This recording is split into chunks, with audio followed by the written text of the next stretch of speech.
네, 안녕하십니까. 주일학교 사역자연구소의 고상본 목사입니다. 오늘은 우리 교회학교 현황 진단, 그리고 설문조사 분석 및 그 AI 시대에 맞춘 효과적인 교육 방향성과 실행 방안에 대한 제시를 하려고 합니다. 설문조사 개요를 한번 보면은 조사 대상이 전국의 우리 교회학교 교사와 교육자 134명이 여기에 조사에 이제 응답을 하셨고요. 조사 기간은 10월 3일부터 10월 20일까지, 조사 방법은 온라인 설문지입니다. 그리고 조사 주관은 우리 제가 속한 주일학교 사역자 연구소에서 조사를 주관했습니다. 조사의 목적은 첫 번째가 현황 진단입니다. 교회학교의 전반적인 상황을 객관적으로 파악을 하고, 그리고 문제 요인 분석, 교회학교가 당면한 그 어려움의 근본적 원인과 성장 뒤에 발굴하는 것입니다. 그리고 세 번째로 개선 방안 도출인데요. 지속 가능한 교회학교 부흥을 위한 실질적인 전략 수립을 하고자 합니다. 응답자의 특성은 78.3%가 10년 이상의 장기 사역자고 9%가 1년에서 3년 경력의 교사입니다. 교회학교 사역 경험은 100%다 있으신 것 같습니다. 제가 이번에 교회학교 사역이, 우리 주일학교 사역이 제가 이번에 한 50주년을, 50주년이 됐습니다. 그리고 이제 교사 훈련 사역이 지금 한 20년째 좀 하고 있거든요. 그래서 이번에 사실은 우리 성장하는 주일학교와 침체하는 주일학교를 설문조사를 하기 전에 그거를 먼저 제가 한번 연구를 해봤습니다. 과연 성장하는 주일학교는 어떤 점에서 성장을 하고 있고, 또 우리 침체하는 주일학교는 어떤 점에서 침체하고 있는지에 대한 그런 내용들에 대해서 정확히 한번 또 설문조사를 근거로 정확한 분석, 그리고 거기에 대한 해결 방안 등에 대해서 제가 한번 말씀을 드리고자 합니다. 제가 드릴 말씀이 굉장히 많이 있는데, 하려면은 제가 보니까 1시간 이상은 제가 강의를 해야 될 것 같아요. 그래도 너무나 중요한 강의이기 때문에 여러분들이, 특별히 우리 교회학교 사역을 하고 계시는 우리 선생님들, 그리고 우리 전도사님, 또 혹시 담임 목사님들이 계신다면 분명히 저는 도움이 될 줄로 믿습니다. 제가 이렇게 쭉 도표를 보면서 대부분 우리가 10년 이상의 사역자들이 굉장히 많은 것을 볼 수가 있습니다. 이것은 교회학교 사역의 안정성과 교사들의 높은 헌신도를 볼 수가 있고, 그러나 이제 1년에서 교사가 9%에 불과한 것은, 이것은 또 무엇을 말하느냐 하면 젊은 세대 또는 새로운 헌신자의 유입이 매우 부진하다라는 것입니다. 그러니까 숙련된 교사들이 많다는 것은 긍정적이지만, 대부분이 장기 사역자라고 하는 그 점은 교사 세대의 어떤 그 고령화를 시사합니다. 만약에 미래에 이분들이 사역을 내려놓게 될 경우에 교사 공백이 발생할 위험이 매우 높다는 것이죠. 제가 어느 교회를 가도 연령층이, 그러니까 교사 선생님들이 대부분 집사님 아니면 권사님들이세요. 젊은 청년들은 거의 없다시피 합니다. 점점 노령화가 되어 있다라고 하는 것입니다. 자, 이렇게 쭉 이렇게 보시면 여기서 제가 말씀드린 개선 방향을, 제가 조금 전에 말씀드렸지만 특별히 여기서 우리가 개선 방향을 말씀드리면, 청년층 교사 영입 및 중간 경력자 양성을 위한 체계적인 인큐베이팅 시스템이 저는 필요하다라고 보고 있습니다. 인큐베이팅 시스템이란 뭐냐? 예비교사를 체계적으로 훈련하고 기존교사의 영성을 재충전하며 이탈을 방지하는 구조화된 지원 시스템을 말하고 있습니다. 세 가지 이유가 있습니다. 장기 사역 안정은 바로 세대 교체 안정망과 같은데요. 그러니까 예비교사 6개월에서 12개월 이 과정, 그리고 인턴교사 배치로 현장을 적응한다는 거죠. 제가 전에도 한번 말씀드린 적이 있었는데, 이제는 보조교사가 아니라 이제는 인턴 교사로 저는 세워야 된다고 봅니다. 예전에 제가 어떤 교회를 가니까 교사 세미나를 하는데 학생들이 앞에 한 10명이 앉아 있었어요. 고등학생인데 왜 여기 앉아 있냐 했더니 담임 목사님이 그 당시에 오래전 얘기인데 이 학생들이 우리 교회의 인턴 교사입니다. 그러니까 이 교회는 고등학생들을 인턴 교사로 세워서 똑같이 주일날 주일학교 예배에 그 인턴 교사를 투입을 시킵니다. 그리고 이 학생들이 1년 후에는 교육 훈련을 받고 1년 후에는 정교사가 되는 거예요. 그만큼 고등학교 때부터 그런 이제 훈련된 인턴 교사를 세우는 것이죠. 그리고 두 번째로 소명, 전문성, 격차 해소, 그리고 질적 성장입니다. 소명 의식에 대한 보유가 82.1%가 나왔습니다. 그리고 12%가 체계적 교육이 충분하다 했습니다. 그러니까 소명 멘토링, 맞춤형 그런 훈련이 있어야 되는 것이고요. 세 번째, 번아웃 방지, 지속 헌신입니다. 교사들의 소명의식이 흔들리는 가장 큰 이유는 뭐냐 하면 과도한 업무와 부족한 지원입니다. 그래서 우리는 역할 세분화가 필요하죠. 저는 전 교인의 교사화를 이야기하고 있습니다.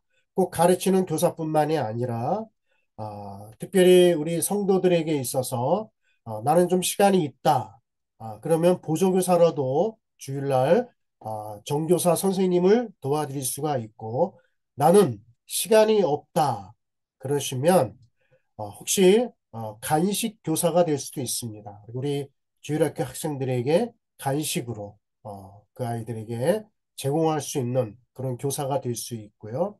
네. 또 아니면은 나는 시간도 없고 그리고 물질도 없다. 그러면 기도교사가 될 수 있습니다. 그러니까 전 교인들이 다 교사를 할 수가 있는 거죠. 그래서 부흥하는 교회들을 이렇게 보면은 성장하는 교회들을 보면 전 교인의 교사와 그리고 또 어떤 교회는 장로가 되기 위한 조건이 있습니다. 그것은 뭐냐 하면 주일학교 교사를 해야 된다는 거예요. 그래서 제가 강남에 어떤 교회에 가보니까 장로님들이 교회 학교 곳곳에 다 계시더라고요. 거의 다 부장님으로 수고하시는 것을 볼 수가 있습니다. 그래서 역할 세분화가 굉장히 필요하죠. 우리가 교사를 오래 하다 보면은 사실은 어떻게 보면은 매너리즘에 좀 빠져 있을 때가 있고요. 또한 번아웃에 빠질 경우가 있습니다.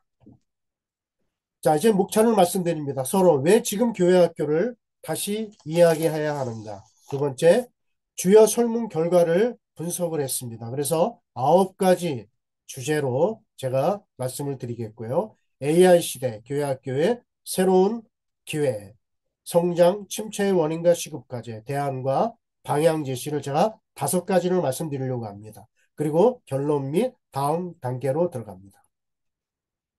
자, 서론. 왜 지금 교회 학교를 다시 이야기해야 하는가라는 것입니다. 자, 현장에 목소리가 있습니다. 제가 수많은 교사들을 만나면서 이야기하는 경우가 뭐냐면 아이들이 점점 줄어들고 있다. 그리고 교사들이 지치고 있다. 부모님들은 바쁘다라는 것입니다. 물론 이외에 여러 가지가 있지만 세 가지 요점을 정리하자면 이 세 가지가 있습니다. 설문 핵심의 결과는 뭐냐 하면 응답자의 80% 이상이 우리 교회 학교는 감소하거나 정체 상태라고 답을 했습니다. 성장하고 있다라고 하는 응답은 10%에 불과합니다. 자, 이 통계는 뭘 얘기하냐면 단순한 수치가 아니라 우리 신앙의 세대 계승이 흔들리고 있다라고 하는 경고죠. 그러니까 지금이야말로 교사가 깨어 일어날 때입니다. 코로나 때 참 많은 교회들이 문을 닫았습니다. 그 가운데 주일학교도 많이 문을 닫았어요. 근데 참 안타까운 사실은 뭐냐 하면 코로나 때 문을 닫았던 주일학교들이 아직까지 열고 있지를 못한다라고 하는 사실입니다. 참으로 안타까운 그런 현실이죠. 예. 그런 코로나의 영향이 지금 한국 교회를 휩쓸고 지금 대한민국의 교회 학교를 휩쓸어 가고 있습니다.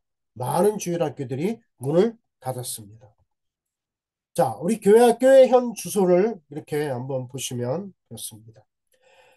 제가 설문조사를 할 때 지난 3년간 교회학교 주요 출석 인원 변화는 어떠했습니까? 라고 하는 질문에 거의 반 이상이 감소했다라는 것입니다. 그리고 우리 교회학교는 전반적으로 성장하고 있다고 느끼십니까? 라고 하는 경우에서 아니오가 70% 이상이 되었습니다. 거의 감소하거나 정체되었다라고 하는 사실이죠. 아, 핵심 진단에 있어서 교회학교는 양적, 질적 축소를 동시에 경험하고 있고 코로나19 이후에 가정에서의 미디어 소비 시간이 늘면서 교회 참여 시간은 줄어들었습니다. 그리고 기독교 가정 감소와 맞물려 악순환 구조 형성이 되었습니다. 그래서 우리 교회 학교는 단기적 이벤트보다는 지속적인 참여 구조를 만드는 것이 시급하다라는 것입니다. 자, 주일 출석 변화와 현황을 진단해 보시면 지난 3년간 교회학교 출석 인원 변화를 쭉 보시면 점점점 하락의 길로 감소하는 경향을 우리가 보게 됩니다. 특히 코로나19 이후에 회복이 더디게 진행되는 추세죠. 자, 이 설문 응답을 분석해 보면 대다수 교회가 코로나19 이전 수준으로 회복하지 못하고 있으며 일부 성장 교회들은 특별한 회복 프로그램을 시행했다라고 하는 것입니다. 자, 복합적 원인 분석 세 가지를 보면 특별히 인원 감소예요. 저출산으로 인한 학령 인구 감소, 학원 일정 증가, 코로나19 이후에 신앙 습관 단절이 됐고요. 두 번째로 교사 소진입니다. 장기 사용으로 인한 교사 번아웃, 신규 교사 유입이 부족하죠. 그리고 교사 교육 지원 체계 마비, 그리고 세 번째 시스템 부재입니다. 체계적 양육 시스템이 미비가 되고 가정, 교회 연계 부족이 되고 시대의 변화에 맞지 않는 콘텐츠가 있었습니다. 자, 진단 결과를 보면은 자, 구조적 침체. 인원 감소는 단순한 숫자 문제가 아닌 교회, 교사, 가정의 그 연결고리 단절로 인한 구조적 침체 현상이다. 그러니까 일시적 처방보다는 체계적 전반의 개편이 필요한 상황입니다. 자, 우리 그러면 한국교회 주일학교 현황에 대해서 보면은 교회 학교 학생 수 감소율이 거의 절반에 가깝죠. 마이너스 43%입니다. 이 통계는 거의 정확한 통계라고 보시면 되겠습니다. 자, 이제 주요 설문 결과를 한번 분석해 보겠습니다. 9개 주제로 살펴보는 교회 학교의 현 주소입니다. 자, 제가 질문을 드려봤습니다. 교회 학교 운영에 가장 큰 어려움이 뭐냐? 교사, 또는 교육자로서 현재 가장 무겁게 느끼는 책임이나 부담감이 무엇이냐 물어봤더니 제일 많은 압도적 1위가 학생 수 감소와 참여도 저하입니다. 저출산으로 인한 인구 감소라든지 코로나19 이후에 회복이 지연됐다든지 기존 학생들의 참여 의욕이 저하가 됐고요. 그리고 매우 많은 응답이 교사 수급과 유지, 나랑입니다. 젊은 세대 교사 유입이 되지 않았고 교사 고령화와 승계 문제, 그리고 교사 간 갈등과 소통 부족이 있었습니다. 세 번째 높은 응답률은 가정 연계의 어려움이죠. 학부모 신앙적 관심 부족, 가정 내 신앙 교육 부재, 소통 채널 부족이 있었습니다. 다음에 상당한 응답이 있었습니다. 그것은 교사의 번아웃과 소진입니다. 과도한 업무와 책임감, 영적, 정서적 지원, 체계 미비가 있고요. 사역 효과 미비로 인한 좌절감이 있었습니다. 그리고 교육 콘텐츠의 부족입니다. 이것도 다수의 응답인데요. 아이들 눈높이에 맞는 자료가 부족한다든지 온라인 디지털 교육 자료가 부족했고요. 세대별 맞춤 콘텐츠가 미흡했다라는 것입니다. 그리고 시설, 재정, 시스템 한계에 이제 맞닿아 있었습니다. 교육 공간, 시설 부족, 노후화가 됐고 예산 지원이 부족하고 체계적인 운영 시스템이 미비되었다. 자, 그러면 우리가 교사 부담 경감을 위한 3대 전략을 알아봤습니다. 첫째, 교육의 질적 향상 및 신앙 전수 강화를 해야 됩니다.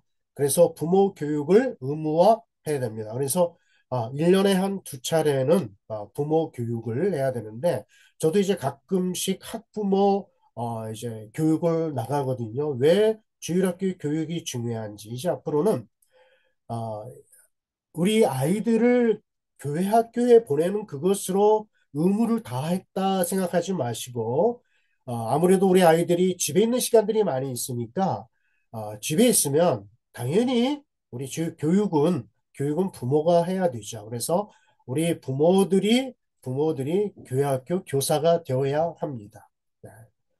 그래서 부모 교육뿐만 아니라 커리큘럼을 공유하고요. 주간 연계 그 자료라든지 삶의 적용 중심 이것을 하면 좋겠습니다. 그 두 번째, 인력 보강 및 환경 개선입니다. 그래서 예비 교사 훈련을 하는 거예요. 역할 세분화를 하는 것입니다. 그래서 예비 교사, 인턴 교사를 세우는 것입니다. 다음에 소그룹 중심 관리입니다. 교사 한 명당 너무 많은 학생들을 관리하기보다는 세명에서5명 중심의 소그룹 중심으로 아이들을 가르치는 게 좋겠고요. 관계 중심 전도 행사를 하고요. 그리고 행정 분담 체계를 해야 됩니다. 공용 자료, 라이브러리, 공간 예산 계산. 세 번째, 관계 및 리더십 역량 강화입니다. 그래서 교사 연합 기도회를 정례화하면 좋겠습니다. 그래서 우리가 기도회를 꼭 교회 안에서만 한다는 그것으로만 하지 마시고 교회 안뿐만 아니라 우리가 줌으로라도 이렇게 교사연합 기도회를 정례화하는 게 좋습니다. 그리고 맞춤형 교육, 연 2회 이상, 그리고 팀별 친교 의무화 그런 게 있습니다. 요 세 가지를 한번 우리가 전략을 세워보시면 좋겠습니다. 여기서 핵심 인사이트가 있습니다. 교사 부담 경감은 단순 업무 감소가 아닌 역량 강화와 구조적 지원의 균형이 필요하다는 것입니다. 교사 개인의 헌신과 더불어 교회와 가정의 유기적인 협력이 성공의 열쇠입니다. 자, 두 번째로 교사 훈련과 영성 관리입니다. 제가 질문을 냈을 때 교회 학교에서 체계적인 교사 교육 및 영성 훈련이 충분히 이루어지고 있다고 생각하십니까? 라고 하는 질문에 대부분의 많은 교회가 아니요, 88% 아니요 라고 응답을 했습니다. 얘는 한 12%에 불과했죠. 그러니까 대부분의 많은 교회들이 아니요라고 응답을 했어요. 이것은 뭐를 얘기하느냐? 높은 사명감은 있지만 낮은 지원 시스템이 있다는 거예요. 그러니까 교사 개인의 헌신으로만으로는 지속 가능한 사역의 한계가 있다라고 하는 것입니다. 그래서 이제는 필요한 지원을 해줘야 됩니다. 이제는 교회 차원의 체계적 재훈련 프로그램이 있어야 되고요. 정기적 영성 회복 모임 및 멘토링이 있어야 됩니다. 세대 이해 교육 및 소통 기술 강화가 있어야 된다고 하는 것입니다. 교사들 간의 이런 멘토링, 이것은 뭐를 얘기하냐면 이제 좀 오래 교사 경험이 있는 그런 교사와 이제 신입 교사 간의 멘토링의 관계를 맺어줘서 서로 도움을 주고받는 그런 행위들이 좀 있어야 됩니다. 그러니까 대부분이 오래 교회 학교에 몸을 담았다라고 하는 것은 높은 사명감이 있고 헌신이 있다라고 하는 것이잖아요. 그와 반면에 교회는 그런 그 교사들의 헌신에 대해서 사명감에 대해서 이제 활발히 지원을 해주지 못한다라고 하는 것입니다. 그래서 체계적인 그런 교사 훈련, 교사 세미나가 있어야 되는데 그렇지 못하다는 거예요. 영성 훈련도 마찬가지입니다. 네.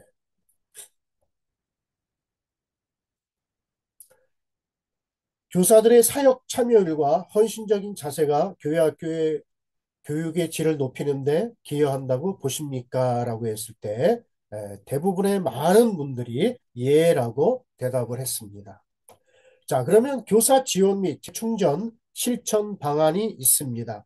이것은 특별 케어인데요. 소명감과 사명감이 없다라고 하시는 분들이 계세요. 그런 분들을 대한 그러니까 17.9%가 있거든요. 이분들에 대한 특별 케어가 필요하다라고 하는 거예요. 그러니까 소명 의식도 없고 사명감이 없는 그런 교사들 단 한두 명이 있다 할지라도 그런 분들에게 소명 재확인 멘토링의 시간을 마련하는 거예요. 이것은 교육자나 부장님이 하시면 좋고요. 그리고 익명 의견 수렴 절차로 소명 의식이 흔들리는 이유를 파악하고요. 사역 보충 또 경청 미팅으로 어려움 공유 및 해결책을 모색하는 것입니다. 다음에 재충전 프로그램입니다. 교사 수련회 리트릿 정기 개최를 하는 것이죠. 물론 교사 세미나 강습회를 하는 교회들은 그래도 있는데 교사 수련회를 하는 교회들을 거의 제가 보지를 못했어요. 그리고 교사 리트릿 1년에 한두 번 정도는 야외로 나가면 좋습니다. 또 혹은 기도원에 가서 함께 기도하는 것도 굉장히 좋습니다. 이 교사 수련회는 영성 수련회 이런 식으로 해서 제가 그 대구의 어느 한 교회를 갔는데 그 교회는 2박 3일 동안 목금토 이렇게 하더라고요. 2박 3일 동안. 그게 하기가 쉽지가 않은데 그래도 이 교회는 규모가 좀 커요. 그런데 그 수련회를 통째로 빌렸어요. 근데 교사들이 일부러 시간을 내야 되잖아요. 목금토 이렇게 해야 되니까 한 이틀 정도는 휴가를 내야 됩니다. 근데 교사들이 당연한 것으로 여기고 많은 교사들이 그때 휴가를 얻어서 교사 수련회에 참여하는 것을 볼 수가 있습니다. 네. 또 교사 감사 행사 및 섬김의 날을 운영하고요. 교사 전용 기도회 및 휴식일 제도 도입을 하는 것입니다. 다음에 역량 강화 교육입니다. 체계적인 공과 진행법 및 연령별 소통 기술 교육을 해야 되고요. 학생 상담 스킬 및 문제 상황 대처법을 워크숍 한다든지 미디어 AI 활용 수업법 및 디지털 도구 활용 교육을 하면 좋습니다. 그러니까 이 교사 교육을 한다 하더라도 이왕이면 또 신입 교사들만을 위한 이제 교육을 따로 하는 것도 좋고요. 또 어떤 교회는 부장님을 새로 세웠으면 부장님들만을 위한 그런 교육을 하는 것도 좋습니다. 제가 그 안양의 어느 한 교회 가니까 그 제가 세미나를 하러 갔는데 세미나가 부장 교육 세미나예요. 아, 단 두 명을 놓고 제가 2주 동안 한 적이 있습니다. 그 신입 부장들만을 위한 그런 교회도 있다라고 하는 사실을 여러분들이 아시기 바랍니다. 다음에 환경적인 지원입니다. 행정 분담 체계 구축으로 교사 업무 부담을 경감하고요. 그리고 교수 자료, 공용, 라이브러리 및 공과 준비를 지원하고요. 그리고 양질의 교재, 콘텐츠 제공 및 수업 자원 공유 플랫폼 이런 시스템 이런 자료들을 공급을 해야 됩니다. 자, 이제 교사 교육자가 느끼는 5대 책임 부담감과 현장 설문조사 응답 내용을 심층 분석하는 보고서를 제가 말씀드리도록 하겠습니다. 자, 첫 번째는 영적 성장과 구원의 확신입니다. 아이들에게 진짜 신앙을 여러분들 심어주고 있습니까? 우리 아이들이 구원의 확신이 없다라고 하는 아이들이 참 많아요. 이 아이들이 예수님을 인격적으로 만나지 못한 채 교회를 떠나는 현실에 대한 안타까움입니다. 또 신앙 전수에 무게감이 있습니다. 단순히 성경 지식을 가르치는 것을 넘어서 삶으로 신앙을 보여줘야 한다는 그런 부담이 있고요. 세속화에 대한 부담이 있어요. 다음 세대가 세상의 기준에 물들고 영적 성장이 멈춰버릴까 봐 걱정이 됩니다. 그래서 어떤 그 선생님은 교사로서 내 삶이 과연 아이들에게 본이 되고 있는지 말씀과 삶의 불일치에 대해서 항상 고민한다고 했습니다. 자, 다음에 가정 연계와 부모 교육입니다. 여러분, 교회에 우리가 1시간만으로 교회 교육이 너무 부족하죠. 이제는 가정이 함께 해야 됩니다. 가정과 교회의 어떤 그 연계가 막막하다는 그런 고민이 많이 있었습니다. 그래서 우리는 말씀을 가정 활동으로 어떻게 내가 접목해야 할지 방법에 대한 고민을 해야 됩니다. 특히 영유아부. 다음에 부모의 협조 부정입니다. 신앙교육을 교회에만 맡기고 가정에서는 무관심한 그런 현실에 대한 답답함이 있습니다. 또 부모 교육의 부재예요. 믿는 부모에게는 지도력을, 불신 부모에게는 복음을 전하는 연결고리가 없다라고 하는 것입니다. 어떤 선생님은 주일학교에서 하나의 신앙을 책임지기는 현실상 불가능합니다. 학부모님의 협조가 너무나 아쉽습니다. 근데 아이들은 그래도 협조를 잘하는데 그 아이들의 부모가 협조를 잘 안 해줘서 우리 선생님들이 많이 힘들어하는 경우를 많이 봤습니다. 다음에 교사 역량, 소통 및 헌신입니다. 아이들과의 어떤 소통이 어렵고 제 열정도 식어간다라는 것입니다. 그래서 세대 차이와 소통의 벽이 있다는 것이죠. 사춘기 청소년들과의 대화의 단절이라든지 관계망에 동화되기 어려운 이방인 같은 느낌이 든다고 합니다. 그리고 전문성이 부족하다고 고백을 했어요. 그러니까 실질적인 교사 훈련 부족으로 인한 자신감 결여 및 리더십의 한계가 있고요. 다음에 영적 소진, 번아웃이 온다고 했습니다. 열정의 부재, 매너리즘, 그리고 헌신할 교사가 부족하여 겪는 사역, 과부하를 얘기하고 있습니다. 어떤 선생님은 아이들에게 맞는 친구 같은 선생님이 되지 못해 대화의 벽에 부딪힙니다. 저 자신의 부족함을 느낍니다. 이렇게 고백을 했습니다. 다음에 예배 태도와 시대적 변화입니다. 자, 스마트폰에 그 빼앗긴 이 아이들의 마음을 내가 어떻게 돌릴까라고 하는 것입니다.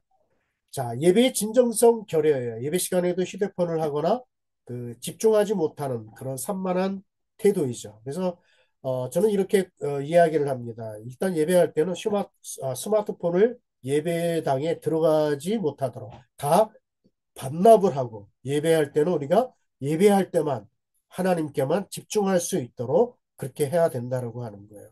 휴대폰을 들고 예배를 한다 그러면 아이들이 손에 휴대폰을 들고 예배할 때 그 휴대폰을 볼 수가 있거든요. 자, 흥미 유발의 어려움. 아이들을 교회로 오게 하고 말씀에 집중하게 할 콘텐츠와 흥미 요소의 부재입니다. 그리고 자기 중심성이에요. 공동체 의식보다 개인주의와 자기 중심성이 강한 아이들을 지도하는 어려움이 있다고 합니다. 어떤 선생님은 예배 드리는 모습과 말씀을 들을 때 집중하지 않는 모습을 보면 많이 낙심이 됩니다. 통제가 안 될 지경입니다. 라고 했습니다. 다섯 번째, 수적 감소와 환경적인 한계. 부흥을 원하지만 현실의 벽이 너무 높다라고 하는 것이죠. 그래서 많은 우리 교사 및 교육자 여러분들이 인원 감소에 대한 압박이 있습니다. 학생 수 감소에 따른 무력감과 전도의 어려움. 요즘에 전도 많이 어렵잖아요. 그리고 어른들의 숫자 기대치에 대한 그런 부담이 있습니다. 아마도 많은 선생님들이 경험하는 것 중에 하나이지 않습니까? 특별히 우리 교육자들은요, 부서끼리 이렇게 모이면 다른 부서들은 다 부흥하는데 우리 부서가 우리 가령 예를 들어서 우리 초등부가 부흥하지 않으면 성장하지 않으면 많은 그런 절망감에 좀 있죠. 절망감에 빠지고 맙니다. 자, 다음에 시스템의 부재예요. 체계적인 교육 시스템, 재정, 시설, 인력 부족 등 열악한 교육 환경이 있습니다. 그래도 사실 그 많은 교회는요, 그래도 교육 시스템은 잘 갖춰져 있다고 봅니다. 시설도 잘 갖춰져 있어요. 네. 그렇지만 뭐 좀 이렇게 좀 소형 교회 같은 경우는 좀 시스템이 많이 좀 부족한 것은 사실이죠. 어떤 교회를 가보니까 본당은 일반 빔 프로젝트 해서 그 파워포인트로 해서 악보를 넘기고 하는데 부서에 초등부, 중고등부 부서는요 LED로 해가지고 첨단으로 해서 이렇게 설치를 한 교회가 있더라고요. 이것은 바로 뭐예요? 담임 목사님과 그리고 교인들이 그만큼 다음 세대를 우선주의로 생각했다라고 하는 것이죠. 다음에 미래에 대한 불안이 있습니다. 이대로 가다간 이게 3년에서 5년 뒤 주일학교가 사라질까 봐 걱정이 된다. 어떤 교사는 현상 유지만 하려고 할 때 미래에는 더 어려운 상황이 올까 봐 두렵습니다. 적극적인 투자가 필요합니다라고 했습니다. 자, 제가 또 질문했습니다. 교사 지원이 충분하다고 느끼십니까? 했더니 예가 20% 정도, 아니오가 약 80% 정도가 됐고요. 교회 전체가 교회 학교를 미래의 성장 동력으로 인식하고 적극적으로 투자한다고 생각하십니까? 라고 했더니 아니오가 아니오가 60.4%, 예가 39.6%가 됐습니다.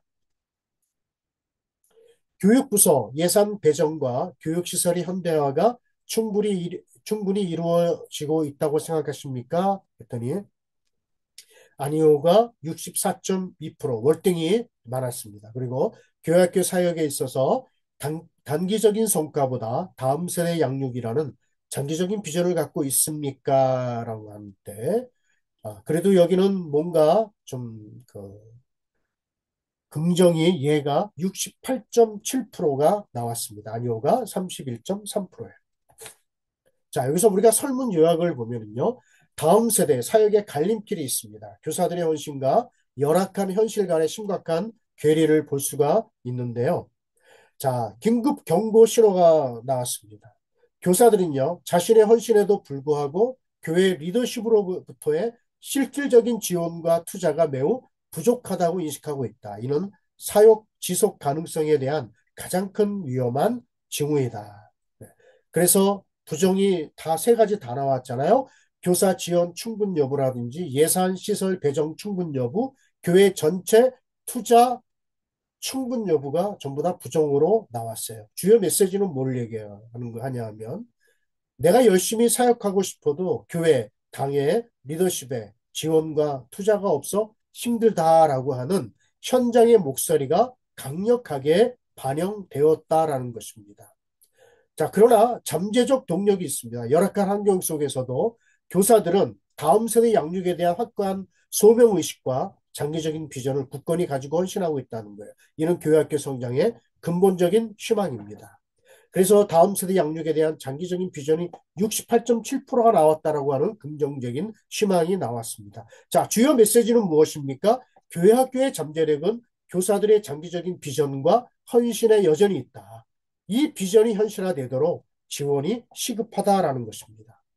자, 가장 필요한 교육 훈련 주제를 물어봤습니다. 그랬더니 첫 번째가 제일 중요한 교사의 소명과 사명이 31.3%, 가정과 교회 연계, 학부모 협조가 30.6%, AI 시대 미래 세대 이해 적용이 18.7%, 기타 전도 신방 교수법 소통 등이 19.4%예요. 자, 여기서 우리가 3단계 전략적 접근이 필요합니다. 시급한 과제가 무엇입니까? 교사의 소명과 사명을 재확인을 통한 그런 내적 동기를 강화해야 되고요. 핵심 전략은 뭐냐 하면 가정과 교회 연계 구축으로 교육 터전을 확장해야 됩니다. 그리고 AI 시대 교육 이해를 통한 시대적 적응력을 확보해야 됩니다. 자, 네 번째, 프로그램의 다양성, 디지털 눈높이입니다. 여기서 보시면 프로그램 다양성이 부족하다가 67.9%, 디지털 전환 실패가 73.1%, 눈높이 흥미 부족이 58.2%가 나왔습니다. 여기서 교육학교 프로그램의 개선 종합 재원을 보면은 먼저는 우리 프로그램의 다양화가 있어야 되겠죠. 성경 학습 외에 체험 문화, 사회 참여 등 다양한 활동을 도입을 해야 된다. 그리고 이제는 온라인 병행을 해서 교육을 해야 된다. 그러니까 디지털 전환을 통한 적극성 향상 및 학습 지속성을 확보해야 된다는 거예요. 그러니까 우리는 너무 오프라인만 고집하는 게 아니라 이제는 온라인과 오프라인이 함께 가야 된다. 우리가 이것을 온라인이라고 이야기를 합니다. 온라인과 오프라인. 여러분, 온라인과 오프라인의 공통점이 있습니다. 이것은 뭐냐면 라인이거든요. 이 라인을 통해서 우리 아이들이 예수님을 만나야 된다라고 하는 것입니다. 자, 예배 외에 소그룹, 성경적 세계관 교육 등 다양한 교육 프로그램이 개발 및 적용되고 있습니까? 라고 했을 때, 아니오가 67.9%예요. 얘가 32.1%예요. 그러니까 다양한 교육 프로그램이 개발이 되고 적용되지 않았다라고 하는 것이죠. 다음에 오프라인뿐만 아니라 온라인 교육도 함께 병행하며 학생들의 참여를 유도하고 있습니까가 고작 27% 정도밖에 안 됩니다. 나머지는 아니요라고 나왔습니다. 자, 교회는 교육 콘텐츠의 방식이 아이들의 눈높이와 흥미를 충족시켜 학생 참여를 이끌어낸다고 보십니까? 라고 봤을 때 아니요가 월등히 많았습니다. 거의 58.2%가 아니요. 얘가 41.8%였습니다. 다섯 번째 보겠습니다. 가정과의 연계 및 소통입니다. 우리가 현황 분석을 보면 76.1%가 부모 교육, 자료 제공과 교회, 가정, 협력, 시스템 모두 아니요라고 응답을 했습니다. 그러니까 가정 연계에 구조적 그런 부재가 있다는 것이죠. 이것은 뭘 얘기하느냐? 신앙 교육의 연속성이 단절이 있다는 걸 얘기하고 부모 교육의 공백입니다. 가정에서의 신앙 교육 방법이 부족하고요. 소통 채널의 일방향성입니다. 그러니까 정보 전달 중심, 그 상호 작용이 부족하다는 거예요. 개선 제안은 뭐냐 하면 필수 부모 교육 프로그램, 아까도 말씀드렸지만 부모 세미나 개최 및 교육 자료를 제공해주고 세대 통합 예배 및 활동 분기별로 진행하는 거예요. 그래서 아이들만의 예배가 아닌 주일 오후 예배에는 세대 통합 예배를 하면은 좋겠습니다. 아이들과 부모, 그 할아버지, 아빠, 엄마, 할아버지, 할머니까지 전 세대가 함께 통합으로 예배하는 그런 시간을 가져서 그때 기도도 우리가 아이들이 한번 해보고 사회도 우리 아이들이 우리 중고등부 학생들이 한번 그렇게 해보는 것도 굉장히 좋습니다. 다음에 주간 가정신앙 교육 자료예요. 가정예배 가이드 및 일일 성경 읽기표를 제공하고 학습되는 성경 내용 가정 내 적용 방안을 제시하는 것입니다. 그리고 교사와 부모의 소통이죠. 분기별 학부모 면담 및 월간 피드백 회의를 하고요. 디지털 플랫폼 활용한 양방향 소통 채널을 구축하는 것입니다. 그래서 다음 세대 신앙 교육의 성패는 가정과 교회의 연계에 달려 있다라고 하는 것입니다. 자, 교회는 부모 교육을 강화하고 가정에서 활용할 자료를 제공해요. 주일학교 교육이 가정에서 이루어지도록 하고 있습니까? 라고 하는 응답에 76.1%가 아니요. 얘가 23.9%예요. 거의 많은 그 교회는 부모 교육을 강화하지 못하고 있다. 그리고 가정에서 활용한 자료를 제공해주고 있지 않다라고 하는 것입니다. 다음에 신앙교육의 주체가 가정임을 강조하며 교회와 가정이 함께 협력하는 시스템이 구축되어 있습니까? 여기도 마찬가지로 역시 아니오가 76.1%로 나와 있습니다. 자, 여섯 번째, 아이들을 향한 진정한 관심과 공동체성입니다. 여기 보면 교사와 학생 관계 형성이 잘함이 53.7%예요. 그리고 소그룹 활성화가 그렇다가 42.5%예요. 약 11.2%의 괴리 형상이 되고 있습니다. 네. 자, 여기서 우리가 교사의 개별 관심을 구조할 시스템이 필요합니다. 교사들은 학생들과의 관계 형성에 노력하고 있으나 실제 구조적 시스템, 그런 소그룹으로 이어지지 않고 있다. 교회 학교는 개인적 관심을 효과적인 소그룹 체계로 확장해서 관계의 질과 깊이를 향상시켜야 한다는 거예요. 그래서 핵심 과제는 소그룹 활성화를 위한 교사 훈련과 적정 교사 수급이 시급하다라고 하는 것입니다. 자, 그러면 관계의 질적 개선, 인식과 현실의 괴리인데 관심은 있지만 시스템이 없다.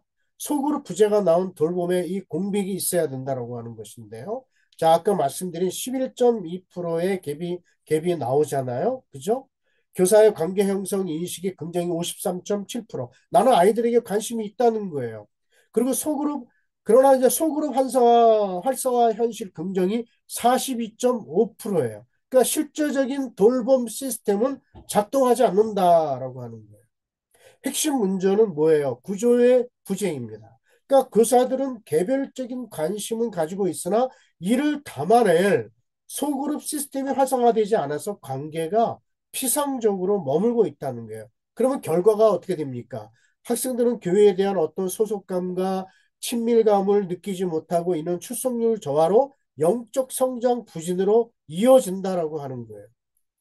종합 재원은 뭐냐 하면은 어떻게 해야 되느냐? 이제는 교회 학교가 시스템으로 확장을 해야 된다. 그 교사 개인의 역량에 의존하는 관계를 넘어서 이제는 교회 차원의 구조화된 그런 돌봄 시스템을 구축해야 된다. 그거를 위해서는 뭐예요? 소그룹이 활성화되어야 된다는 거예요. 여러분 우리가 교회 학교의 소그룹이 어떻습니까? 바로 우리 반이지 않습니까?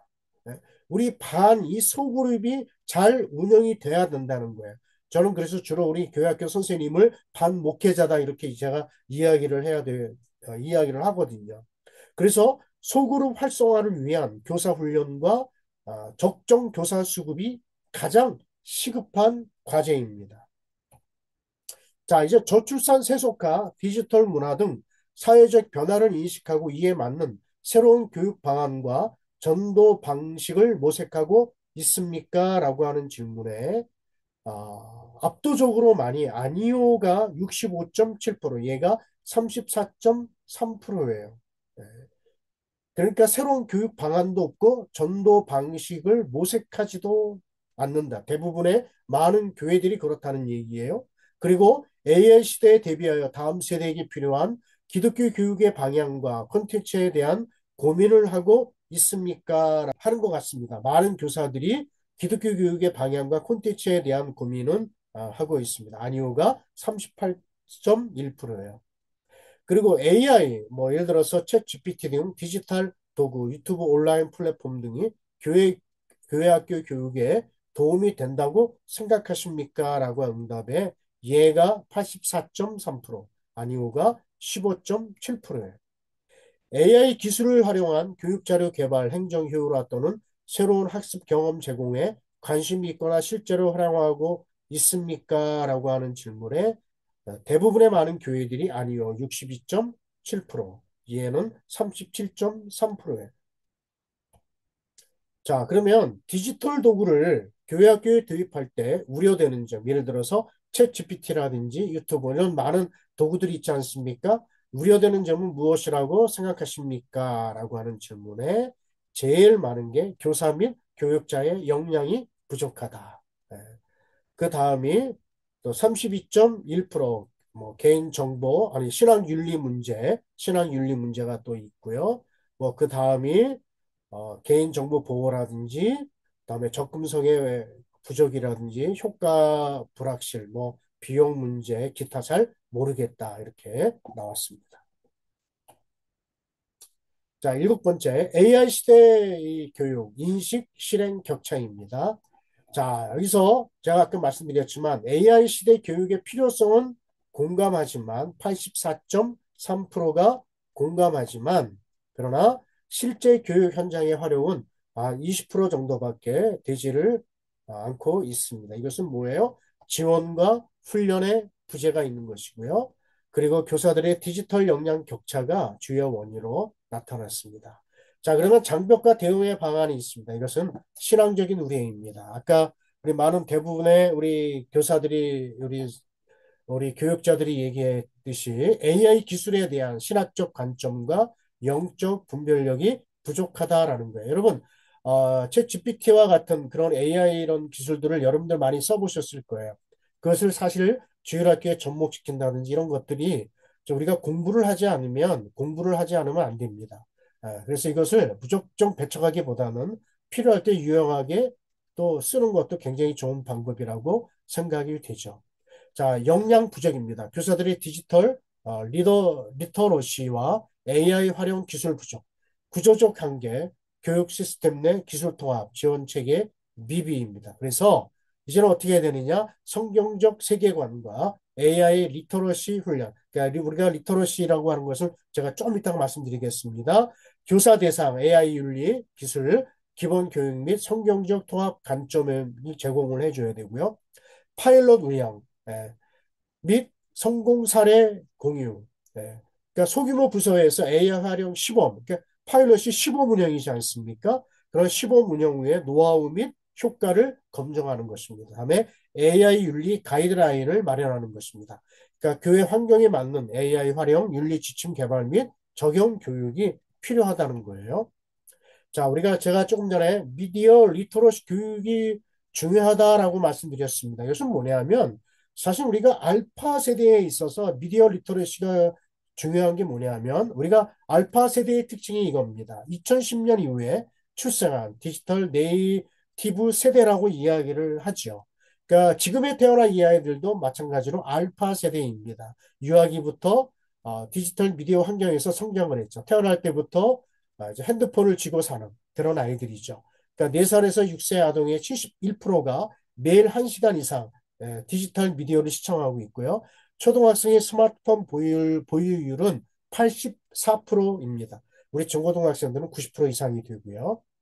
이 교육의 필요성은 뭐냐 하면 성경적 관점에서의 비판적 분별력이 필요합니다. 그래서 이 미디어 콘텐츠를 성경적 가치와 세계관으로 분석할 수 있는 능력을 배양하고요. 미디어 속의 신앙생활의 안내자가 필요합니다. 그래서 디지털 환경에서도 믿음의 길을 바르게 걸을 수 있도록 돕는 교육이 필요하죠. 그래서 이 미디어 리터러시는 단순히 내가 읽고 정보를 얻는 능력으로 그치질 않는다.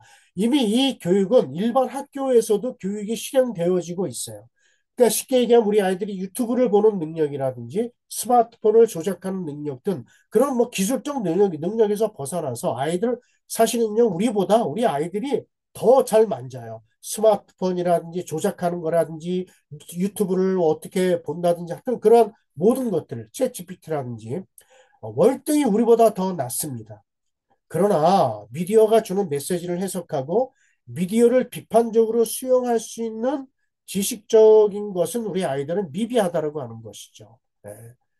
그런 능력을 갖게 하는 것, 그것이 바로 미디어 리터러시의 능력입니다. 그래서 이 미디어 리터러시를 기를 수 있는 교육, 미디어 리터러시 교육이 필요해요. 그래서 한마디로 얘기하면 미디어를 무조건 수용하지 않고 비판적으로 해석하고 나쁜 미디어는 받아들이지 않는 그런 능력을 길러야 한다. 정부는 2022년 개정 교육 과정에 미디어 리터러시 교육을 의무화했고요. 2024년부터 모든 학교에 순차적으로 적응을 했습니다. 그러니까 비판적 미디어 소비자이자 책임 있는 생산자로서 성장 가능합니다. 네. 자, 그러면 우리가 교회 학교에 미디어 리터러시 교육 활용 방안이 있습니다. 자, 이제는 우리 아이들이 다음 세대가 미디어 선교사로 이제는 우리가 양성을 해야 됩니다. 이 AI 시대에. 그래서 우리가 교회 학교에 활용하는 방안이 뭐가 있을까 하다가 쇼폼이 있습니다. 우리 어린이나 어른들이나 쇼폼 중독에 빠져 있지 않습니까? 다 1분 이내로 아니면 틱톡이라든지 이런 짧은 동영상에 우리 아이들이 중독이 되어 가고 있어요. 그러면 이것을 우리 아이들이 직접 한번 만들어 보는 거예요. 이것을 복음 콘텐츠로 만드는 거예요. 1분 내에 짧은 영상, 뭐 릴스, 쇼츠를 활용합니다. 그래서 교회 학교 예배를 소개한다든지 각종 행사, 성경학교 수련회 등 소개와 기대감 후기, 교회 학교 미디어 선교팀을 만들어서요. 교회 행사와 선교 활동을 위한 영상 제작을 하는 거예요. 그리고 자신이 경험한 신앙 간증이나 성경 속 이야기를 디지털 도구를 통해서 뭐 키네마스터라든지 캡컷이라든지 많이 있지 않습니까? 그런 것들을 활용해서 영상으로 제작을 하는 거예요. 요즘에는 휴대폰이 워낙에 잘 되어 있어서 그 안에 활용할 수 있는 방법들이 굉장히 많이 있습니다. 그래서 휴대폰으로 해서 우리가 영상을 촬영하고 편집하고 다 올릴 수 있지 않습니까? 그죠? 네, 그래서 이런 것들을 교회 학교에 많이 활용을 하면 좋아요. 그리고 미디어 시대의 선교사 양성 비전, 교회학교 미디어 리터러시 교육은 다음 세대가 미디어를 잘 활용하고 미디어 영향력 속에서 믿음의 길을 바르게 걸어갈 수 있도록 돕는 것입니다. 교육의 목표는 뭐냐? 미디어 리터러시 교육의 목표는 미디어를 무조건 차단하는 것이 아니에요. 하나님의 말씀을 최종 필터, 이거 굉장히 중요합니다. 하나님의 말씀이 최종 필터로 사용하여 미디어를 사용하고 분석하고 분별하며 복음을 전하는 도구로 활용하도록 돕는 것이죠. 여러분, 이 AI 시대에 이런 챗 GPT와 같은 정말 우리가 도움받을 일들이 너무나도 많이 있습니다. 그러나 현재 이것은 우리가 복음을 전하는 도구에 불과하다라고 하는 것을 여러분들이 인식하시기를 바랍니다. 자, 그럼 우리가 교사의 역량 강화 및 지원이 있습니다.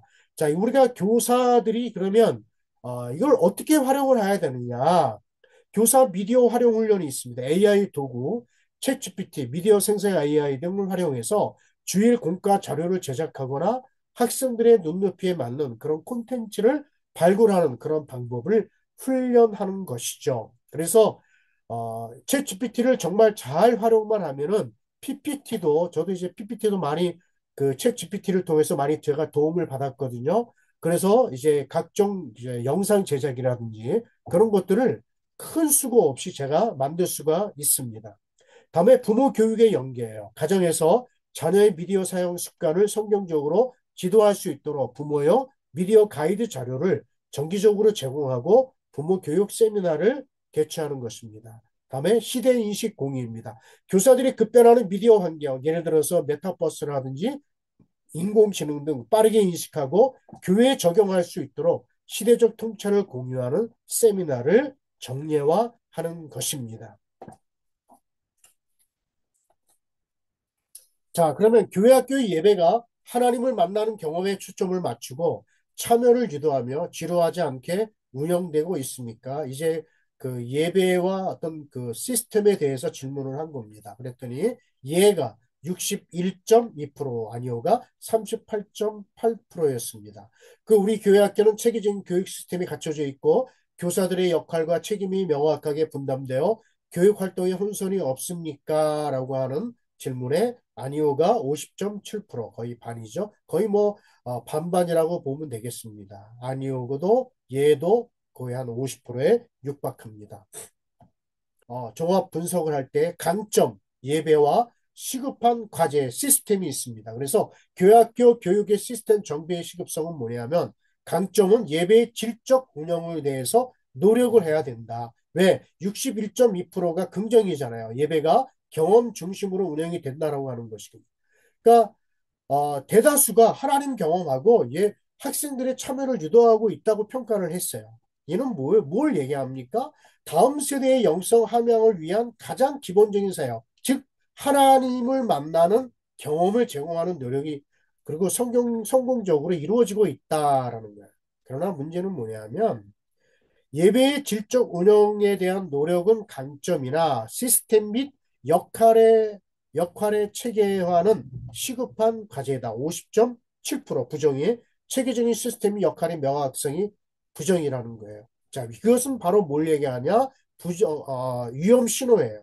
체계적인 교육 시스템, 커리큘럼, 교사 역할, 명확성에 대한 부정적 응답이 긍정 응답을 넘어섰다라는 거예요. 이는 교육행정, 교사관리, 그리고 교육활동의 효율성을 저해하는 시스템적 안정성이 부족하다는 인식이 지배적임을 의미하며 장기적인 성장을 방해하는 요인이다라는 것입니다.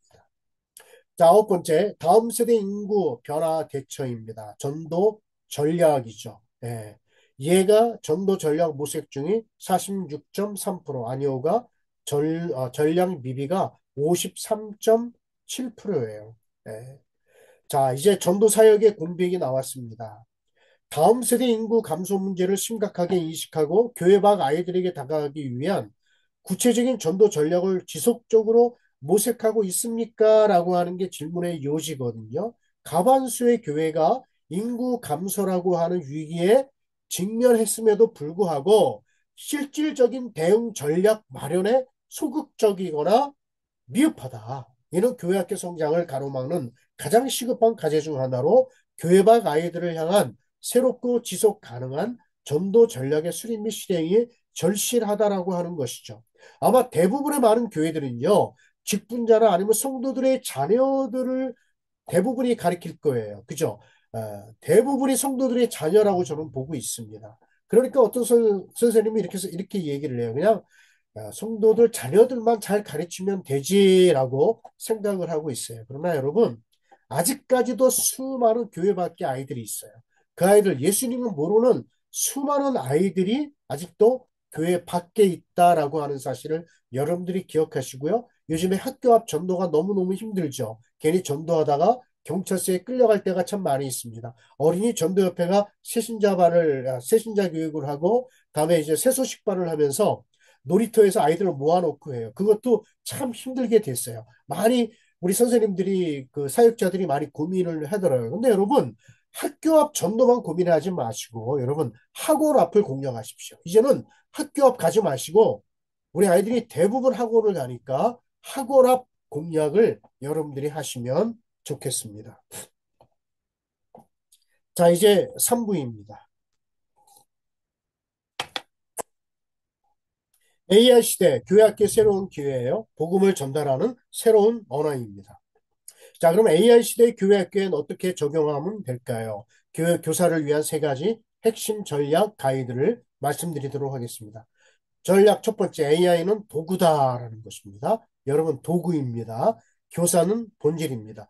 우리가 보통 우리가 챗GPT 이런 것들이 나오면서 우리 목사님들이 많이 사용을 하고 있어요. 네, 많이 도움을 받고 있습니다. 그렇지만 그거는 도구일 뿐이고요. 또 교사는 본질입니다. AI 역할은 도구인데 자료 수집 및 가공, 뭐 퀴즈나 요약이 있고요. 단순 반복 행정 업무 처리가 있고 개인 맞춤 학습 자료를 생성해주고 이미지 및 시청각 자료를 제작을 해주죠. 이런 것들이 다 도구죠. 그러나 우리 교사의 역할이 있죠. 본질이 있습니다. 공과의 영적 해석 및 적용. 여기에는 우리가 교육자들 같은 경우는 무엇이 있습니까? 바로 설교죠, 설교. 그리고 학생의 눈, 성도들의 눈에 맞춤과 진정한 돌봄이 있어야 되고, 예수님을 만나는 인격적인 교제가 있어야 되고, 삶을 나누는 기도와 사랑이 있어야 된다라는 것입니다. 두 번째, AI 비서로 시간 벌기, 콘텐츠로 해서 시간을 많이 절약할 수 있다라고 하는 것입니다. 공과 준비 시간을 단축시킬 수가 있죠. 가령 예를 들어서요. 챗GPT로 해서 활용을 한다 그러면 초등부 5학년 수준으로 출애굽기 15장 내용을 세 줄로 요약하고 관련 퀴즈 5개를 만들어줘요. 여러분, 이런 챗GPT는요, 제일 중요한 게 뭔지 아십니까? 무조건 질문하는 게 아니라 프롬프트가 굉장히 중요해요. 자세하게 설명을 해줘야 돼요. 그러니까 여러분들이 공과 준비를 하고 설교 준비를 하서 이걸 만약에 이제 퀴즈를 한다. 성격 공부 퀴즈를 한다 그러면 정확하게 우리가 중학교 1학년이면 1학년, 또 초등학교 1학년이면 1학년 수준으로 해서 출애굽기 몇 장 몇 절로 내가 요약을 해주고 여기에 대한 관련된 퀴즈를 5개를 만들어 달라. 그럼 정확하게 만들어집니다. 그러니까 굉장히 도움이 돼요. 또 거기에 대한 오늘 공과 공부에 대한 또 이미지를 만들어 달라. 그러면 또 이미지도 만들어줘요. 예. 또 창의적 활동 아이디어가 있습니다. 오늘 공과 주제에 맞춰서 아이들이 좋아할 만한 5가지 체험 활동 아이디어를 알려줘. 뭐 이런 거라든지. 맞춤형 이미지 생성, 밝고 따뜻한 그림체로 예수님과 함께 웃고 있는 어린이 이미지를 그려줘. 라는 것입니다. 다음에 이제 AI 비서로 시간 벌기 맞춤형인데요. 학생별 맞춤 질문지가 있습니다. 그런 예를 들어서 아무 개가 구원의 확신을 어려워하는데 이 학생만을 위한 쉬운 질문 3가지를 만들어줘. 그럼 AI가 여기에 대한 질문을 3가지로 만들어줄 뿐만 아니라 거기에 대한 정확한 답까지 해달라 그러면 답까지 해줍니다.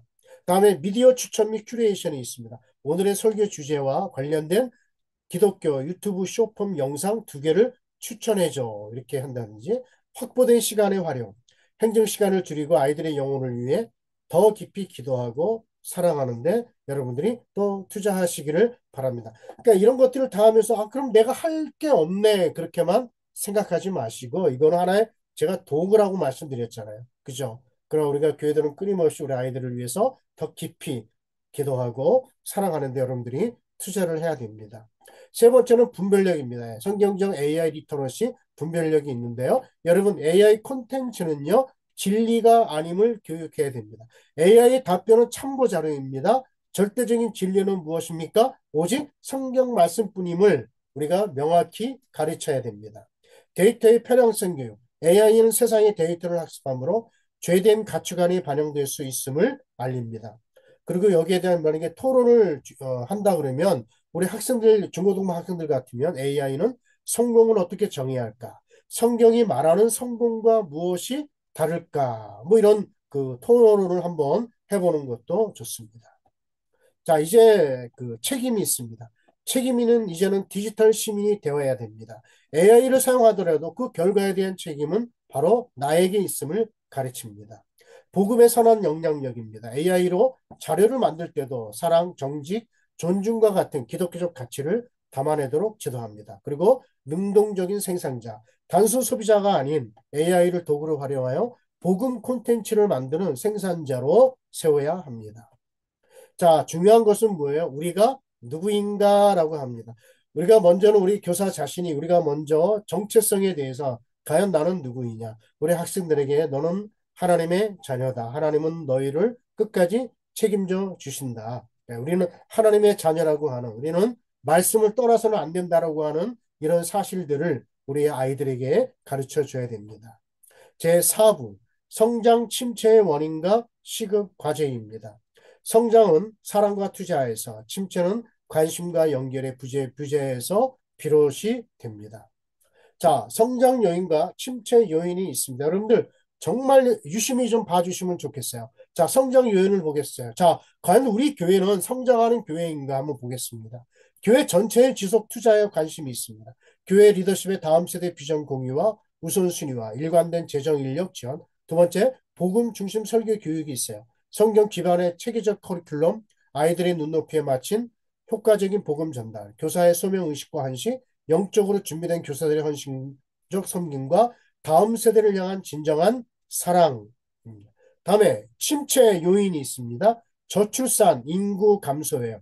사회적 저출산 현상, 지역 인구 변화, 핵가족화로 인한 어린이 청소년 인구 절대적 감소입니다. 두 번째, 부모의 신앙 관심 부족입니다. 바쁜 현대 가정, 환경, 주말만 신앙생활하는 부모들, 가정 내 신앙 교육의 부재가 있고요. 교회 내부의 무관심, 동력 산실입니다. 교회 학교 사역의 우선순위 하락, 교사 부족, 효과적 프로그램 및 시스템 부족이에요. 그러니까 성장하는 교회 학교의 특징은 무엇입니까? 사랑과 투자의 선순환 구조이고요. 침체의 원인은 관심과 연결의 부재이죠. 제가 이렇게 그 교회 세미나를 이렇게 하다 보면은 담임 목사님들과 대화를 하는 경우가 있어요. 그러면서 담임 목사 어떤 분은 이렇게 얘기를 하셔요. 우리 교회는 그 교사들이 굉장히 열정적이고 시스템도 잘 갖춰져 있고 그런데 부흥이 안 된다라고 그런 말씀을 하세요. 예. 열정도 있고 교회가 관심도 있고 다음 세대에 투자도 많이 하고 그리고 시스템도 이 정도면 괜찮은데 왜 교회 학교가 부흥이 안 되느냐. 예? 여러분, 그거는 잘못 보신 거예요. 담임 목사님이 직접 그 현장에 와 보셨는지를 한번 제가 한번 여쭤보고 싶어요. 직접 현장에 그 예배에 한번 참여를 한번 해 보셔야 됩니다. 담임 목사님들은 교장 아니십니까? 그러니까 각 부서의 예배도 한 달에 한 번씩은 아니더라도 한 몇 달에 한 번씩이라도 그 부서의 예배를 한 번씩 참여를 해서 그리고 교사들과의 어떤 토론을 통해서 우리 교회 학교의 문제점은 무엇인지 한번 그런 것들을 한번 토의를 해보는 게 좋을 것 같아요. 그러기 위해서는요, 사실 우리가 교사 수련회 같은 게 굉장히 중요해요. 1박 2일. 저희 기관에서도 예전에는요, 코로나 이전에는 1년에 한 번 정도 교사 영성 수련회를 1박 2일 동안 했어요. 저희 회원들 모여가지고 함께 기도했습니다. 1박 2일 동안. 그 토론 시간이 있어요. 함께 조별로 토론하고 앞에 나와서 발표하는 그런 시간들이 있었어요. 교회도 그런 것들이 굉장히 필요해요. 그냥 교사 세미나 강습회로 해가지고 뭐 노회에서 하는 거 한번 가서 한두 시간 듣는 그것으로 끝나서는 안 돼요. 함께 일단은 모여야 돼요. 그리고 대책을 마련해야 됩니다. 자, 우리 교회 학교에 시급한 과제 제가 봤을 때 탑 5가 있습니다. 첫 번째, 헌신된 교사 수급 및 전문성 강화입니다. 그래서 책임감 있는 양질의 교사를 확보하고 체계적인 교육 훈련을 통해서 교육 전문성과 소명 의식을 고쳐야 되고요. 두 번째, 다음 세대 중심의 인식 변화 및 지원, 교회 전체의 인식 변화와 함께 충분한 예산, 공간 등 장기적인 투자를 전담해야 한다. 세 번째, 시대 변화에 맞는 교육 시스템이 구축이 되어야 된다. AI 기술 등 최신 트렌드에 맞는 콘텐츠를 도입하여 학생들의 흥미와 참여를 이끄는 체계적 시스템이 필요합니다. 네 번째, 가정과의 친밀한 연계. 학부모와의 긴밀한 그런 연계 구조를 만들고 가정에서도 예배와 신앙교육이 이어지도록 부모 교육을 강화해야 되고요. 다섯 번째, 전도 및 영적 역량 회복. 전도 역량을 강화하고 실제적인 복음 중심의 신앙 전수와 기도를 통해서 교사 및 학생들의 영성을 회복하는 것이 근본 과제입니다. 이거는 제가 지금까지 시급한 과제 중에 5가지를 제가 요약을 해서 여러분들에게 말씀드리는 겁니다. 자, 5부 대안과 방향 제시입니다. 교회학교 부흥을 위한 5대 실천 전략, 설문조사 분석 기반 대안과 방향 제시. 네. 우리는 무엇을 해야 되는가? 5대 실천 전략입니다. 그래서 아마 쭉 중복되는 내용들이 많이 있을 거예요. 중복이 됐다라고 하는 것은 무엇을 얘기하는 겁니까? 그만큼 중요하다라고 하는 거예요. 그죠? 예. 여러 가지 예를 들어서 가정에 대한 얘기가 나오면 가정의 어떤 부모님과 교회 간의 어떤 그런 협조라든지 또 우리가 교육이라든지 부모 교육이라든지 이런 것들에 대한 내용들이 계속 나온다 그러면 이거는 굉장히 중요하다라는 걸 여러분들이 인식하시기를 바랍니다. 자, 교사 및 사역자의 역량 강화 및 지원, 소명, 헌신을 시스템으로 보호하고요.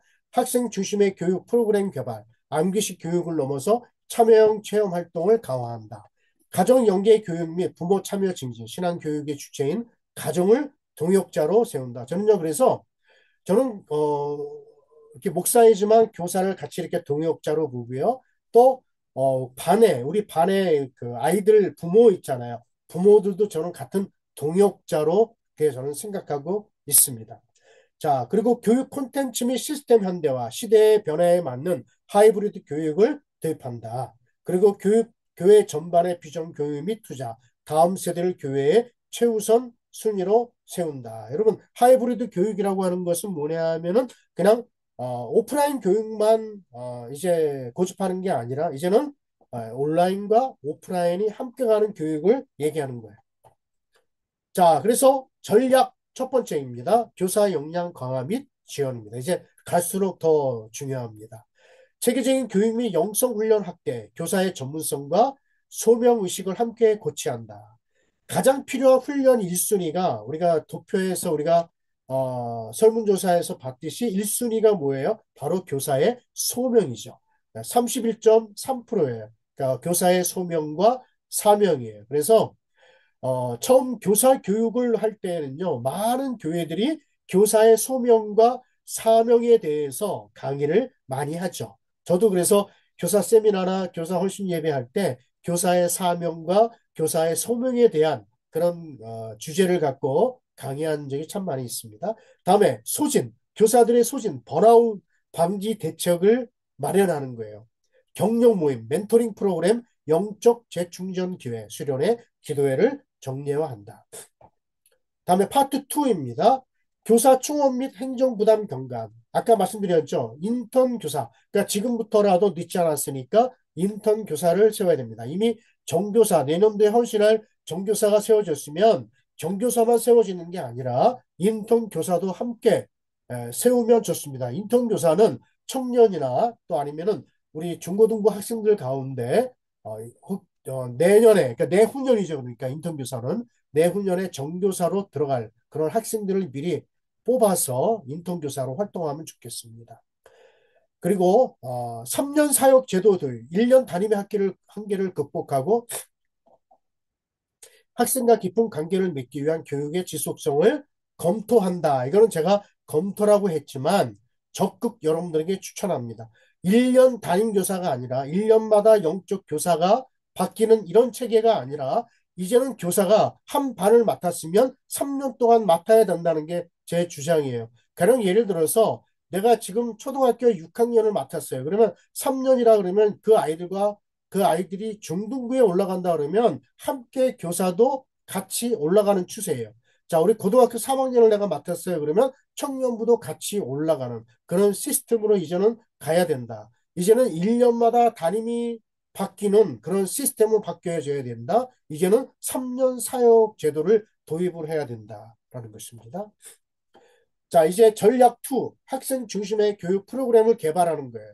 참여형 체험 활동 강화입니다. 단순 암기식 교육을 넘어서 성경 이야기를 재현한다든지 미션 수행 게임 그리고 야외 활동 등 참 경험하는 그런 신앙을 제공하고요. 소그룹 활동 활성화, 또래 유대감, 신앙 나눔, 소속감을 증진시키는 것입니다. 그리고 학생 의견을 반영하는 거예요. 정기 설문이나 간담회를 통해서 학생들이 원하는 교육을 함께 만들어 가는 것입니다.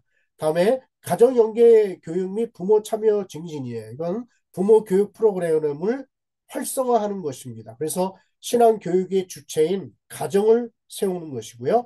가정용 자료를 제공한다든지 정기 부모 세미나를 개최하는 것입니다. 그리고 전 교인의 관심 증대, 세대통합 프로그램 이런 것들을 기획하고 교회학교 소식을 공유하여 전 교회에 기도를 요청한다. 그리고 삼각 소통 채널을 구축하는 거예요. 어떻게 하느냐?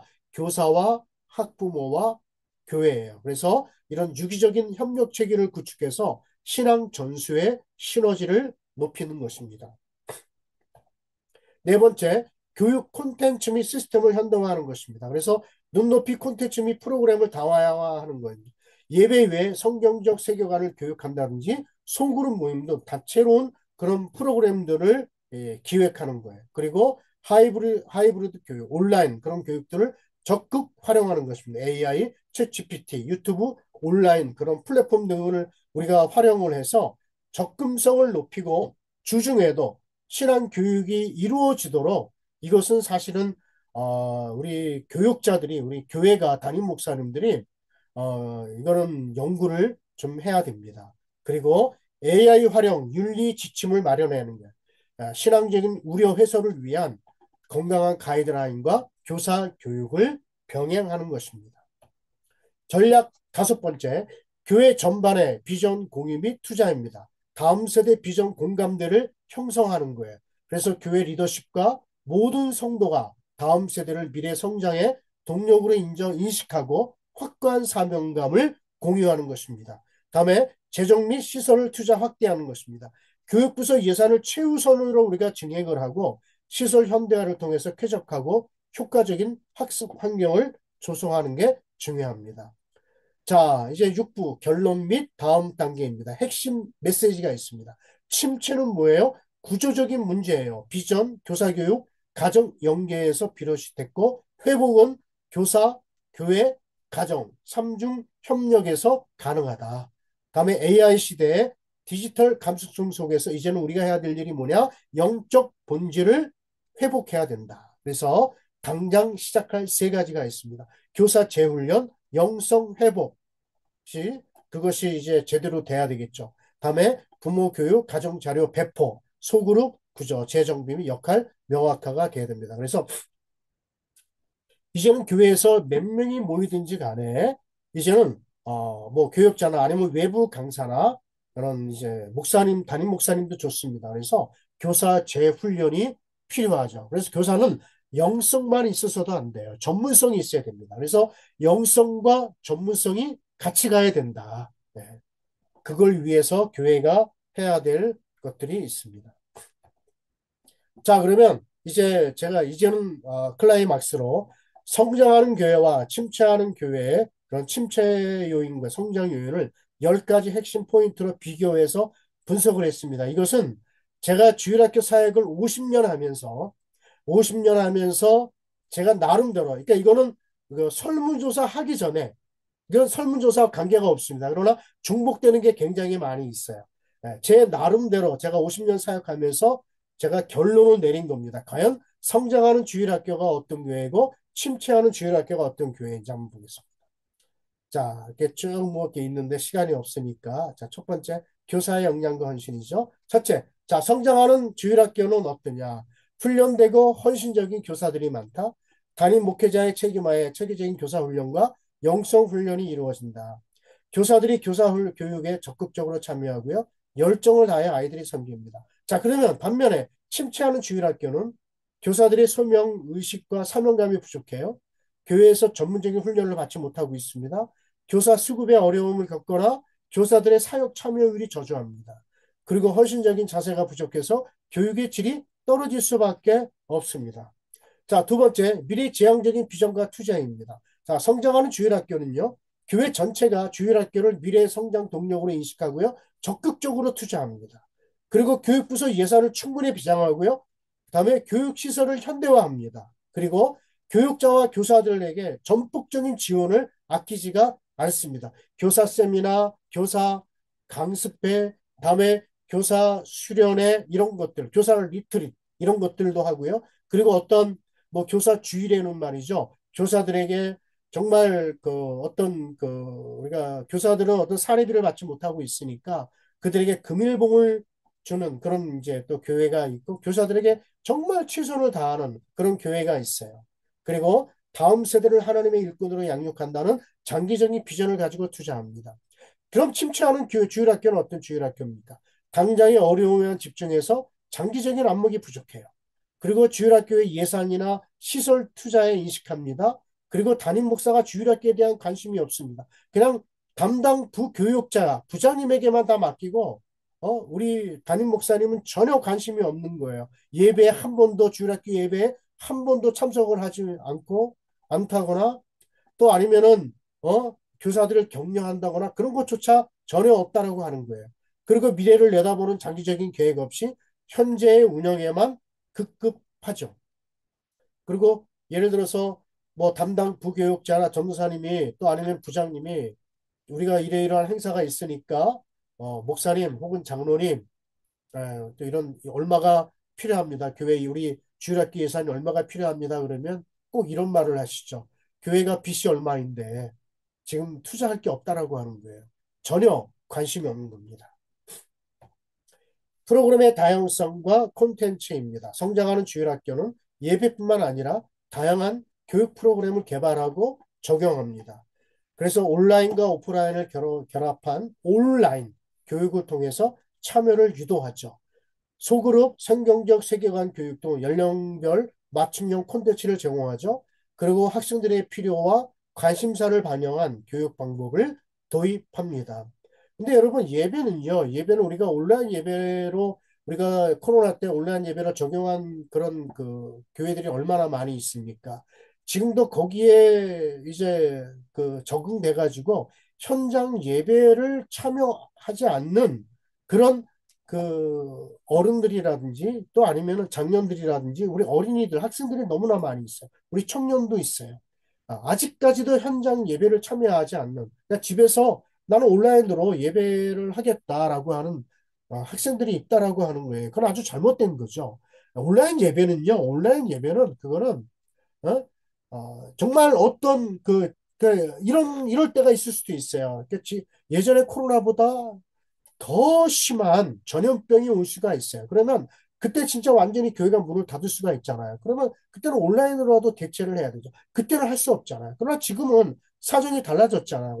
뭐 교회 와서 우리가 마음껏 하나님을 찬양할 수 있어요. 마음껏 예배할 수 있습니다. 그러니까 그거는 우리 학생들이 현장에 와서 예배할 수 있도록 그렇게 해야 되는 거죠. 자, 그럼 침체하는 주일학교는 어떻습니까? 전통적인 예배와 공과 공부에만 의존하죠. 시대의 변화와 아이들의 눈높이를 맞추지 못하고요. 흥미와 집중을 잃게 하는 콘텐츠로 참여를 이끌어내지 못하고 있습니다. 흥미와 집중을 잃게 하는 콘텐츠로 참여를 이끌어내지 못한다. 그리고 학생들의 학생들이 수동적으로 듣기만 하는 일방적인 교육 방식을 고수합니다. 네 번째, 가정과의 연계입니다. 자, 성장하는 주일학교는 주일학교 교육이 가정에서 이루어질 수 있도록 부모 교육을 강화합니다. 가정에서 활용할 수 있는 자료를 제공하고요.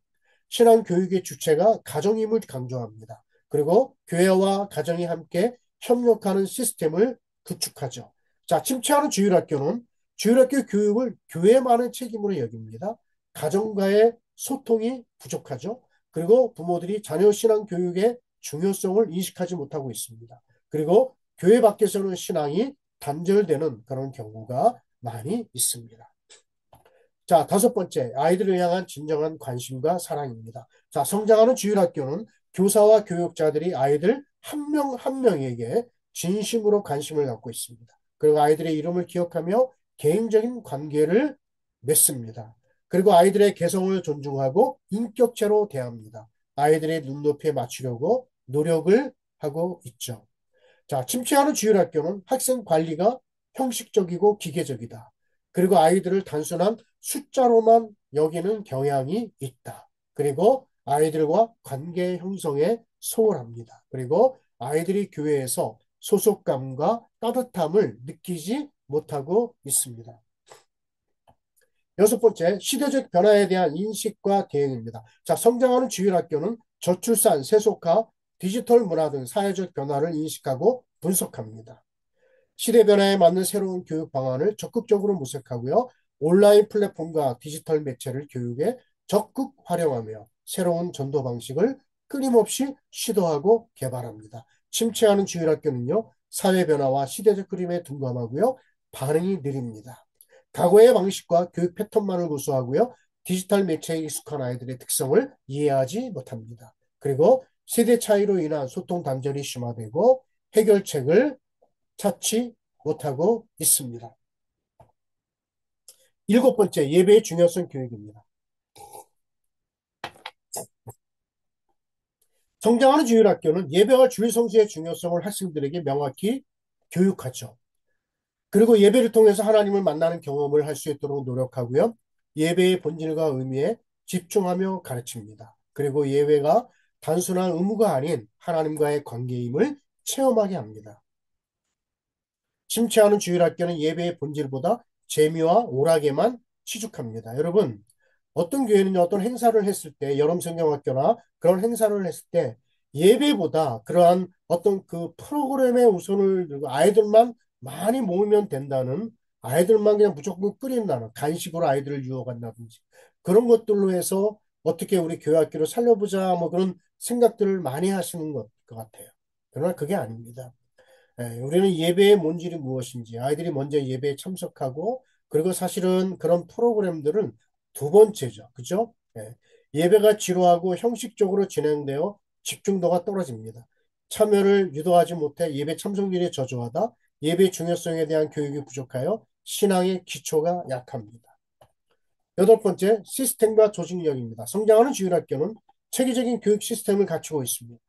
교사들의 역할과 책임이 명확하게 분담이 되어 있고요. 아이들의 연령명 특성에 맞는 교육 과정이 존재합니다. 그리고 교육위원장, 부교육자, 부장이 앞장서서 사역을 합니다. 제가 성장하는 그런 교회들을 이렇게 부흥하는 교회들이 있지 않습니까? 그런 교회 학교를 보면은요. 아주 교육위원장님이라든지 부교육자 부장이 앞장서서 이런 사역들을 하는 경우들을 참 많이 봐요. 그냥 교사들에게만 다 맡기는 것이 아니라 아니면 부교육자에게만 맡기는 것이 아니라 부장에게만 맡기는 것이 아니라 전부 담임 목사 또 교육위원장, 부교육자, 부장님들, 교사가 혼연일체가 되는 거예요. 모이면 서로 위안을 해주고 서로 격려해주고 칭찬해주고 맛있는 것도 함께 먹고 이런 것들이 필요해. 그래서 어떤 교사회 이런 거를 할 때, 교사회를 할 때, 어? 교사회를 할 때, 뭔가 좀 따뜻한 분위기에서 서로의 불만을 이야기하기보다는 부정을 이야기보다는 긍정적인 말들을 하고 서로가 상처받지 않도록 서로가 칭찬해주고 교사가 교사를 이렇게 칭찬해 준다든지 부교육자가 또 아니면은 우리 교사를 칭찬한다든지 그런 것들로 시작을 하고 그리고 교사 회의를 너무 길게 하지 마십시오. 너무 회의를 오래 하다 보면은요 사람이 회의해질 수 있습니다. 그러니까 뭔가 좀 기도회 중심으로 뜨겁게 그래서 요즘에는 이런 일들이 없는데 그래도 한 몇 달에 한 분기별로라도 1년에 한 네 번 정도라도 금요일 날 이렇게 해서 한번 산기도라도 기도원에 가서 함께 교사들이 우리 다음 세대를 놓고 함께 기도하는 것도 저는 굉장히 중요하다고 봅니다. 자, 침체하는 주일학교는 어떻습니까? 운영 시스템이 미흡합니다. 교사들의 역할이 불분명하여 교육활동에 혼선이 발생하죠. 다음에 모든 책임을 부교육자나 담당 부장에게 전가합니다. 그리고 조직적인 협력 체계가 부재하여 업무 효율성이 떨어집니다. 아홉 번째, 다음 세대 인구 변화에 대한 인식과 대처입니다. 성장하는 주일학교는 다음 세대 인구 감소라는 외부적 요인을 인지하고 대응합니다. 인구 감소 등 외부 요인에 맞는 새로운 교육 방법이나 전도 전략을 모색합니다. 다음에 교회 밖의 아이들에게 다가가기 위한 노력을 지속적으로 하죠. 그리고 지역사회와 연계한 다양한 프로그램으로 새로운 참여자를 모집합니다. 자, 침체하는 주일학교는 다음 세대 인구 감소 문제를 심각하게 받아들이지 않습니다. 대처 방안을 마련하지 못해 점차 아이들의 수가 줄어드는 현상을 겪습니다. 다음 세대 전도가 어렵다는 현실에 안주하며 체념하죠.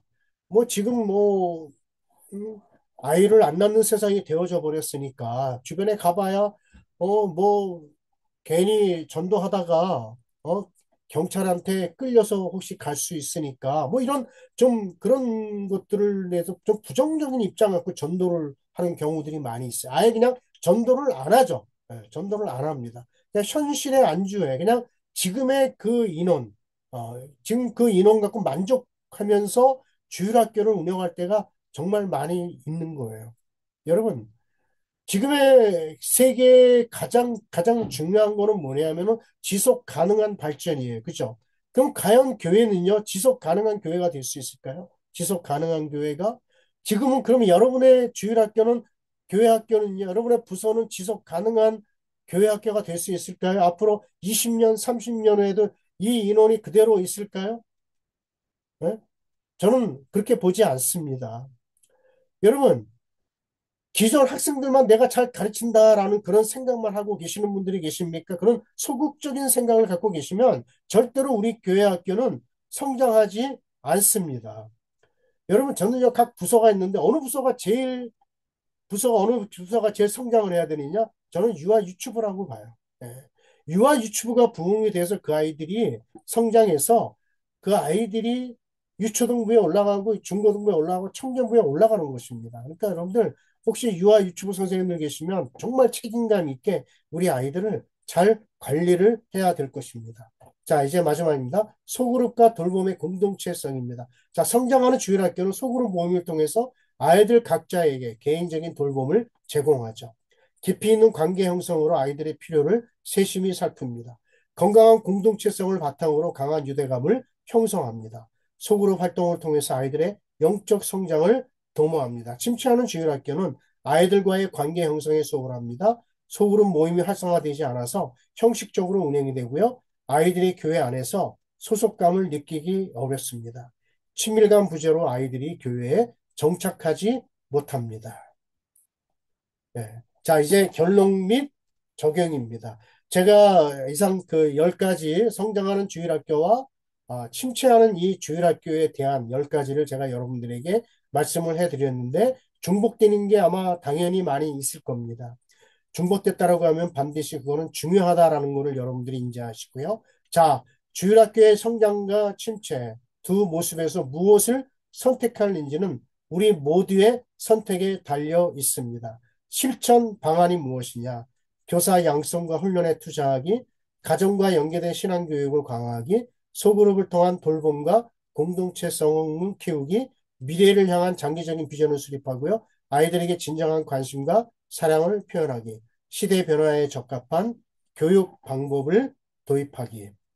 그래서 각 교회 상황에 맞게 적용할 실천점을 찾아 사랑과 헌신으로 다음 세대를 세우는데 함께 힘쓰기를 축원합니다. 그래서 우리 요한복음 21장 10절에 내 양을 먹이라 치라 했습니다. 먹이는 것은 뭘 먹입니까? 말씀을 먹이는 거예요. 치라는 양육하다, 돌보다의 뜻이 있습니다. 말씀을 먹이는 그것으로 끝나지 않고 이제는 잘 양육해야 될 책임이 저와 여러분에게 있습니다. 여기서 핵심 메시지가 있습니다. 교회학교의 회복은 교사, 교회, 가정의 삼중협력 구조 속에서 가능하다는 거예요. 그래서 소명 있는 교사들의 헌신, 교사 전체의 관심과 투자, 가정에서의 신앙 교육이 함께 이루어질 때 저는 진정한 변화가 시작이 되어진다고 봅니다. 자, 이상 우리 교회학교에 대한 여러 가지를 제가 말씀드렸습니다.